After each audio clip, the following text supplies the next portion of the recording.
Bismillahirrahmanirrahim. Qala al-musannif rahimahullahu ta'ala wa nafa'ana bihi wa bihi wal malakul ladzi bina'abin wa hum wa aklana syurba wa la nawma lahum tafsiru 'ashrin minhum Jibrilu Mikalu Israfilu Izrailu Munkar nakirun wa raqibun wa kada Adidun malikun wa ridwan muhtada. Wal malaku utawi malaikat. Wal malaku utawi malaikat Iku alladzi makhluk.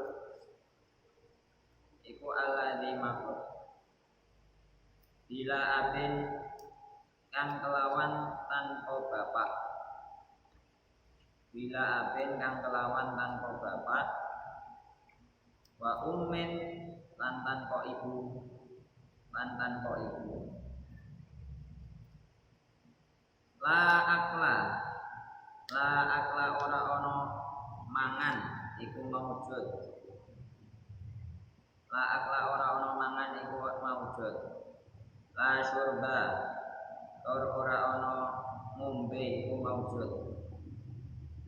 Ora ono ngombe iku maujud.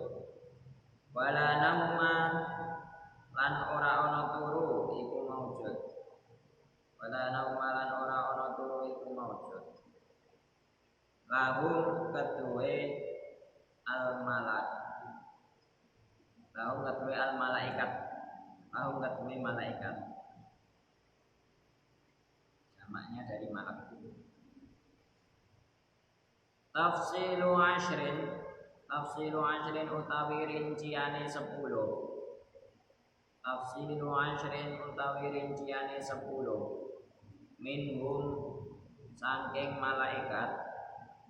Minhum saking malaikat. Iku Jibrilu malaikat Jibril.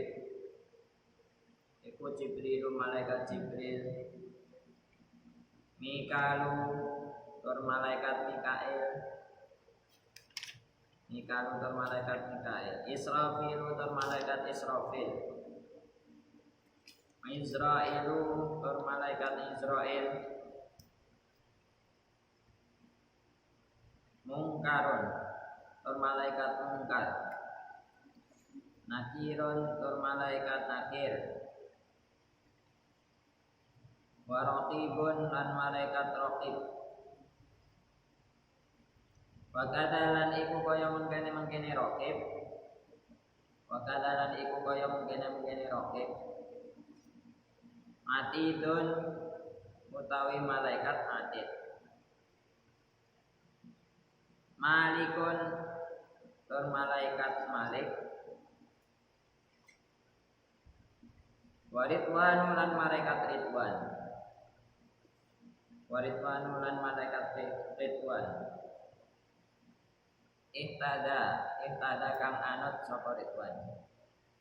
Ihtada kang anut sapa Ridwan. Allah Ta'ala a'la wa a'lam.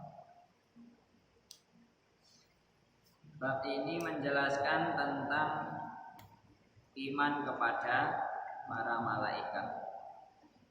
Wal malakul ladzi bila abin wa hum la akala syurba wa la nauma lahum. Pertama yang harus kita yakini adalah malaikat itu adalah makhluknya Allah.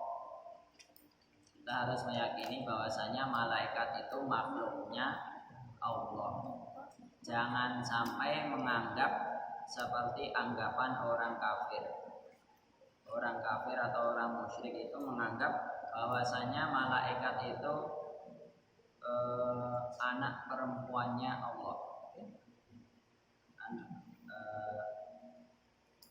Di juz 25 bahasa Al-Fatihah. Wa ja'alul malaikatal ladzina hum ibadur rahmani inatha. Kata orang-orang kafir, orang-orang musyrik, mereka menjadikan malaikat yang aslinya malaikat itu ibadur rahman, hamba-hambanya Allah makhluknya Allah. Tapi mereka menjadikan malaikat itu inasa, perempuan-perempuannya, ya anak-anak perempuannya Allah. Ya, gimana mereka menjadikan Allah punya anak perempuan, sementara mereka sendiri malu punya anak perempuan. Orang-orang jahiliyah kan malu ketika punya anak perempuan. Ketika punya anak perempuan, mereka mengubur anak ini hidup-hidup. Itu masyhur itu. Sebelum datangnya Islam, sebelum diutusnya Nabi Muhammad SAW, orang-orang jahiliyah itu ketika punya anak perempuan, dhalla wajhuhu muswadda wa kadhib, mereka mukanya itu merah padam sampai menghitam, saking malunya ketika mendengar istrinya kok melahirkan anak perempuan. Kemudian anak itu dikubur hidup-hidup di padang. Mereka aja malu, sementara mereka menjadikan malaikat itu sebagai anak perempuannya Allah. Kan gak duwe dukul. Anak dewi elek wedok isin apa meneh iki ndadekne malaikat anak perempuan. Kita harus yakin bahwasanya malaikat itu makhluknya Allah. Ibadur Rahman itu hamba-hambanya Allah. Itu yang pertama. Kemudian yang kedua, malaikat itu kita harus yakin malaikat itu diciptakan dari cahaya. Malaikat diciptakan dari cahaya. Kemudian ketiga, malaikat itu tidak punya ayah dan tidak punya ibu. Itu harus menjadi akidah keyakinan kita. Bila abin wa ummin. Jadi enggak ada ceritanya malaikat itu menikah terus punya anak juga malaikat, ada cerita. Karena malaikat itu bila abin wala ummi, tidak punya ayah dan tidak punya ibu. Kemudian kita juga harus yakin malaikat itu la akla la syurba, tidak makan dan tidak minum. Jadi ojo njajal nyogok malaikat ate akorep maksiat iki. Ojo mbok catet ya. Tak wae berkat lho. Ojo njajal nyogok malaikat to, wae ingkung, tak siapne ingkung lho, di sajen ben malaikat atit ora nyatet maksiat. Bahwa nek malaikat Israil apa? Malaikat Israil. Sik ya, aja dicabut sik, tak cepane panganan. Ayo aja sampai nyogok malaikat karo panganan, karo ombe-ombenan. Karena malaikat tidak butuh makan dan wala nauma lahu. Dan malaikat itu juga tidak tidur. Malaikat tidak tidur. Jadi itu harus yang kita yakini sifat-sifat dari malaikat. Selain itu malaikat itu juga tidak perempuan, juga tidak laki-laki, apalagi banci. Tidak perempuan, tidak laki-laki, apalagi banci. Orang yang menganggap malaikat perempuan berarti dia kafir. Sama dengan tadi. Orang kafir, orang musyrik menganggap malaikat perempuan. Kalau ada orang menganggap malaikat itu laki-laki, berarti dia fasik. Kafir atau enggak? Ada dua pendapat. Ada yang mengatakan dia kafir, ada yang mengatakan dia enggak sampai kafir. Cuma fasik. Fasik itu orang yang ini dosa. Kalau menganggap malaikat sebagai laki-laki. Kalau menganggap sebagai banci, luwih nemen maneh. So, malaikat orang berbanci. Manungsa dianggap banci ya nesu. Kemudian yang perlu kita yakini lagi, malaikat itu jumlahnya sangat banyak. Tidak hanya 10 ini. 10 ini hanya yang wajib kita yakini. Aslinya malaikat itu jumlahnya sangat banyak. Melebihi jumlah nabi. Kalau nabi aja kemarin berapa? 124. Malaikat lebih banyak lagi. Kemudian malaikat itu juga punya sayap. Uli ajani hatim di surat apa?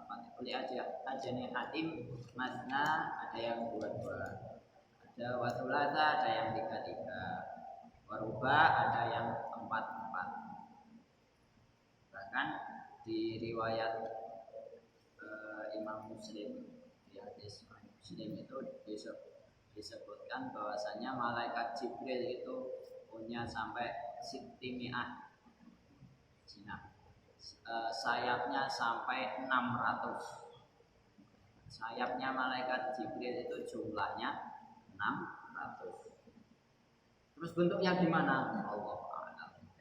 Makanya Nabi ketika melihat Jibril dalam wujud aslinya itu sampai dredeg karena jumlah sayapnya 600. Manggone ning dia ya. Tuh, kemudian malaikat itu juga bisa berubah wujud menyerupai manusia. Bisa jadi datang dalam wujud manusia. Dalam hadis kan disebutkan ketika ada malaikat Jibril datang dalam wujud manusia sing ganteng, tanya kepada Nabi, mal iman, mal Islam, terus mal ihsan. Datang dalam wujud manusia. Begitu juga ketika malaikat datang kepada Nabi Lut, itu juga datang dalam wujud manusia sing ganteng. Enek menungso wong lanang ganteng teko ning Nabi Lut. Otomatis Nabi Lut yo dredeg. Kenapa kok dredeg ditekani wong ganteng? Bukan karena takut. Nabi Lut tuh khawatir. Nah, kaumnya aja orang-orang bungu. Senengane wong-wong sing ganteng. Lan duwe tamu kok ganteng-ganteng. Engko piye lek dikepung karo kaumku? Diajak main piye? Nah, Nabi Lut langsung apa bidik.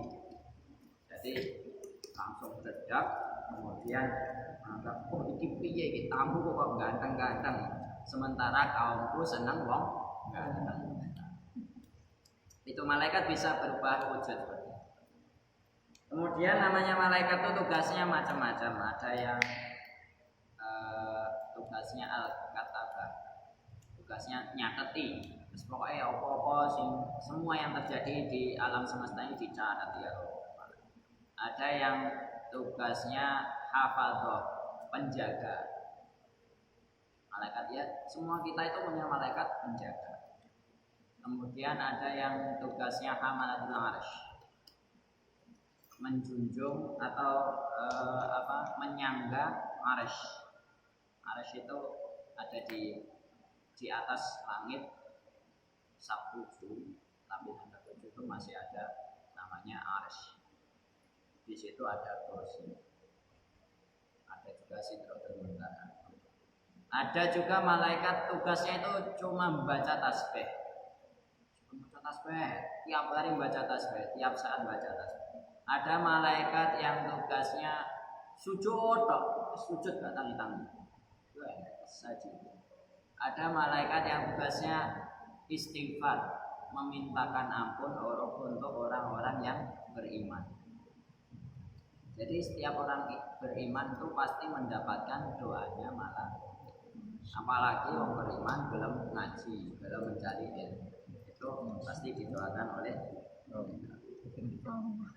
Jadi macam-macam ya, jangan menganggap bahwasanya malaikat itu cuma 10 itu, karena tugasnya sangat banyak malaikat.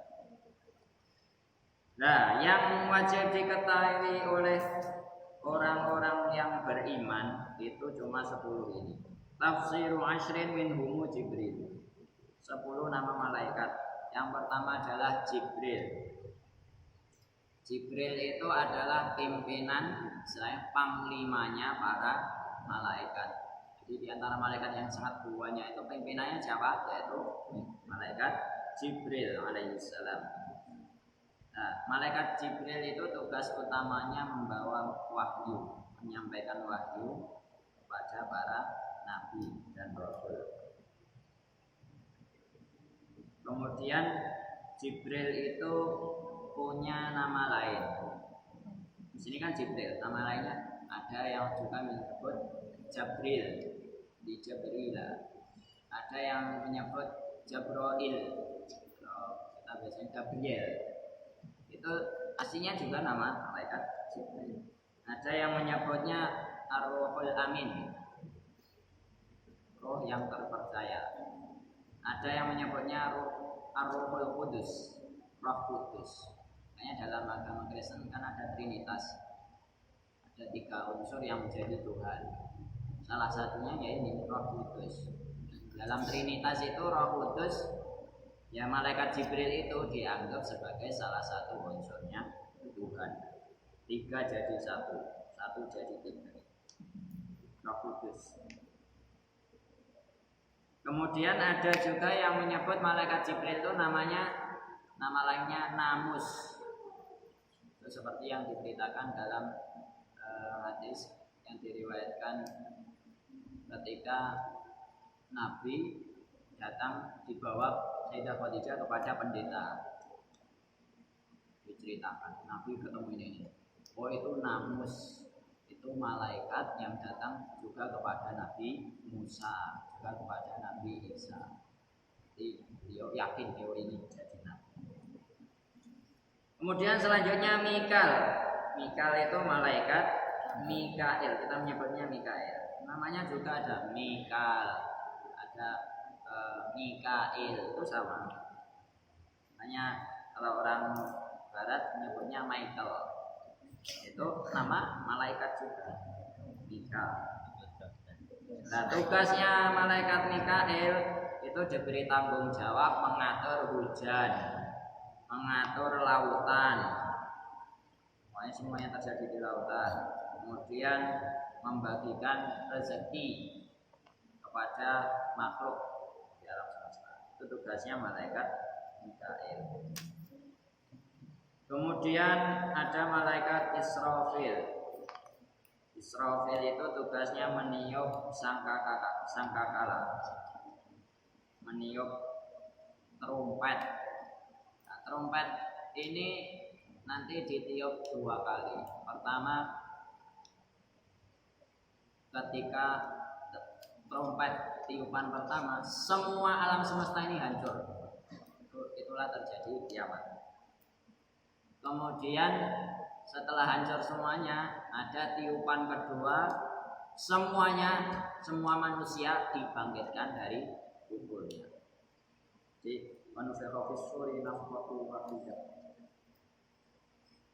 Minadil arqu wal jibal fatid kata wahidah. Itu yang tiupan pertama. Nanti ditiupkan lagi, semua manusia dibangkitkan dari. Kemudian selanjutnya malaikat Israel. Israel ini disebut juga malakul maut, malaikat pati, samber nyawa tenanan. Duduk kewan-kewan samber nyawa kena motor. Nah ini samber nyawa tenanan, malaikat Israel. Dan jangan dianggap malaikat Israel itu cuma 1. Malaikat Israel itu punya pasukan juga, punya tim. Aja dianggap, oh neng kono ini wong mati, berarti neng ini gak bakal ini wong mati. Oh, malaikat Israel gantian. Jangan dianggap malaikat Israel cuma 1. Dia itu punya pasukan yang siap mencabut nyawa, meskipun 1000 orang langsung cabut semuanya bisa. Coba bemen kalau malaikat Israel. Kemudian selanjutnya Munkar Nakir. Munkar Nakir ini 2 sejoli. Karena ya tugasnya bareng, menanyai di alam kubur.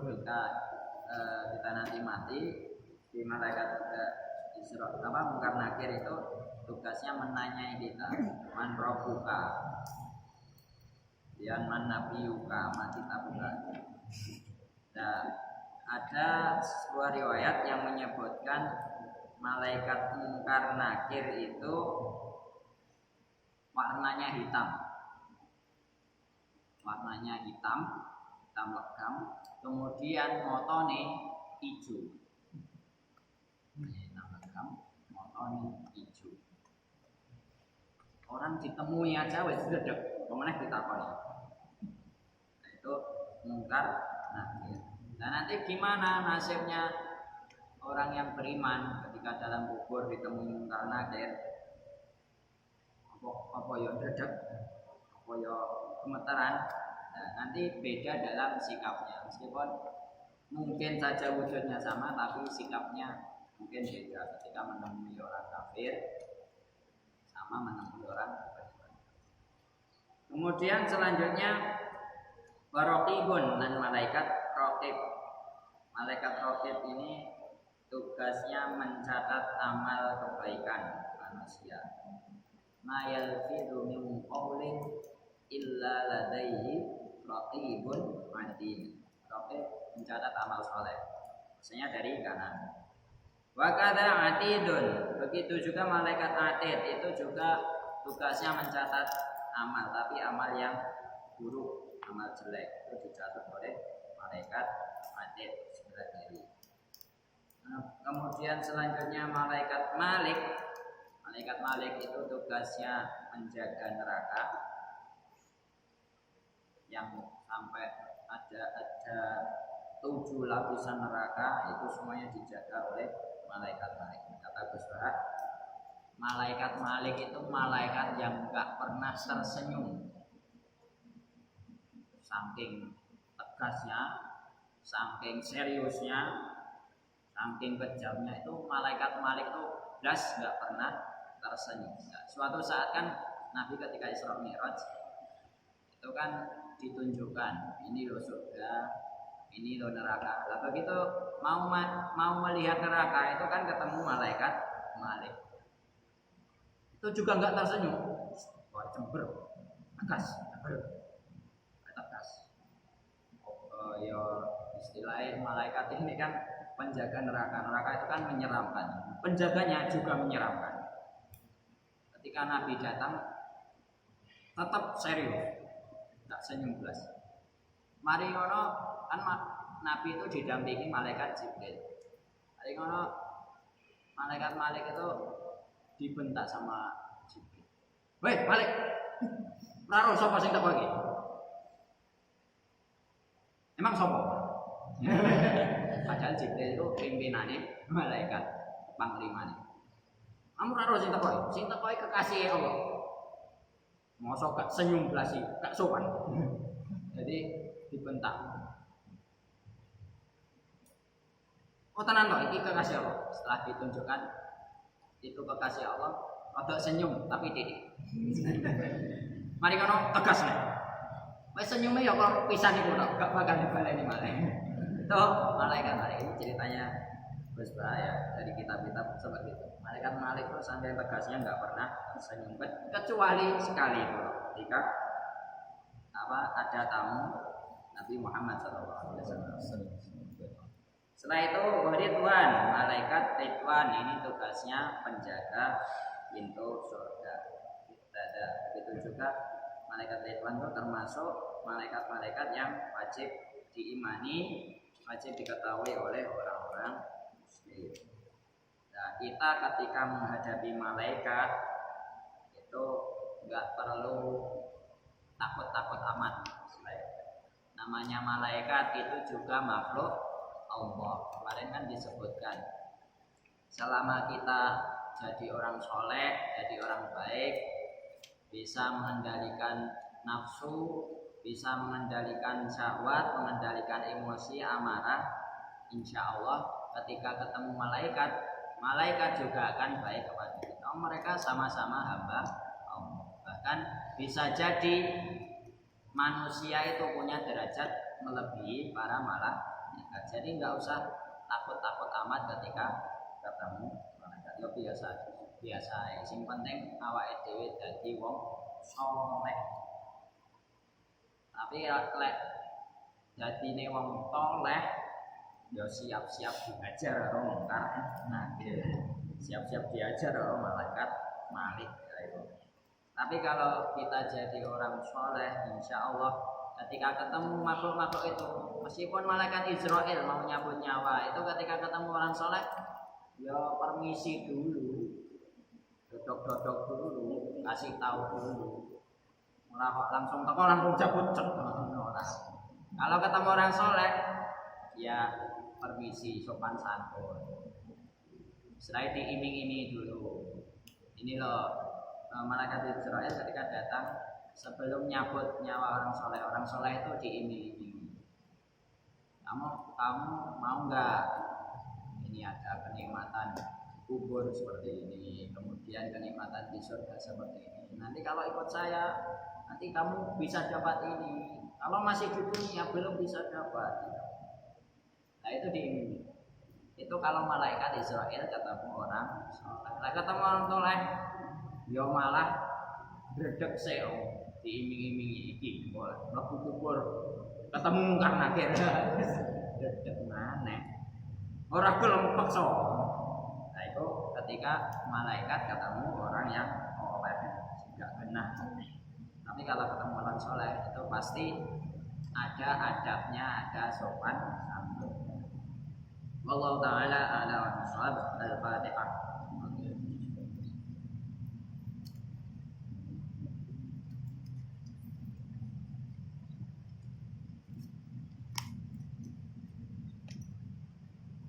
Akhirnya dengan bacaan kafaratul majelis.